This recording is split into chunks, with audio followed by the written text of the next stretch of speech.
今天的思路是这样的，有两列词，这一列是动词，听、听到、听见、听话；这一列不是动词，听力、难听、易听。这些都是生活里很常用的词，我们来看看怎么用吧。首先，我们来看这一列，听力。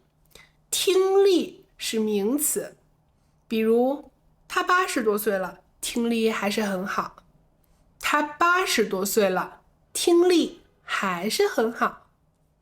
学习外语应该多做一些听力练习，应该多做一些听力练习。第二个，难听。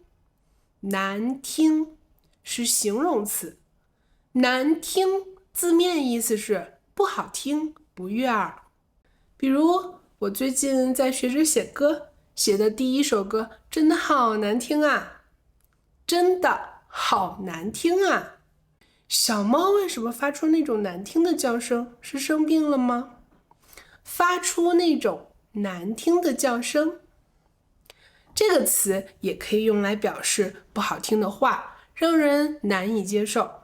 比如情侣吵架，就算再生气，也尽量不要说难听的话，也尽量不要说难听的话。他其实挺善良的，就是说话难听了点儿。说话难听了点儿。我惹你了吗？为什么说话这么难听？我惹你了吗？为什么说话这么难听？难听。第三个，它还有一个用法是当量词，是音译过来的词。这种小罐子装的东西就是一听、两听。比如一听茶叶，一听啤酒，一听可乐。一听、两听。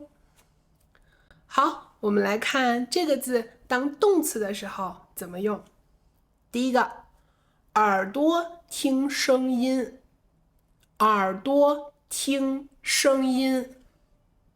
你刚才听到机场广播了吗？他在说什么？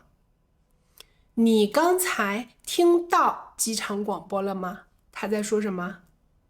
我手机静音了，没听到手机响。没听到手机响。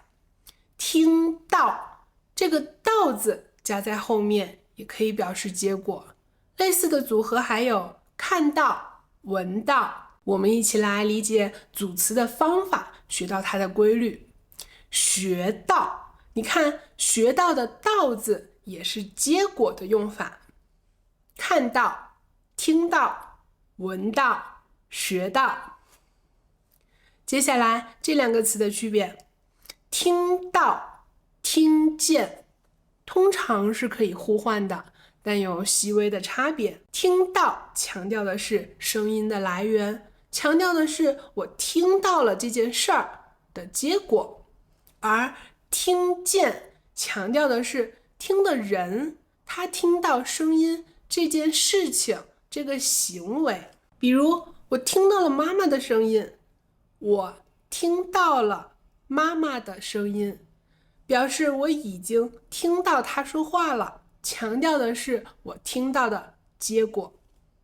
听见强调的是我听见的这个动作，比如我听见了妈妈的声音，妈妈可能一直在说话，我现在听见她在说话，强调的是我听见她的声音了，所以我猜她就在附近。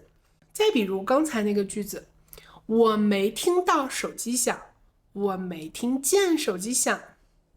第一个句子，感觉你给我打电话，我没有接，你生气跑过来问我，我给你解释原因，是因为我没听到它响，我没听到它响，这个结果没有。第二个句子，感觉是我忘记手机放哪儿了，我就给你说，你打我电话一下，我听手机铃声来找他。啊，完了，手机是不是不见了？没听见手机响，没听见手机响。我们现在正在给那个手机打电话，但是没听见它响。好，听的第二个用法有服从、接受的意思。我跟他说过很多次了，但他从来不听我的。但他从来不听我的。好，这次咱们去旅游就都听你的安排了，都听你的安排。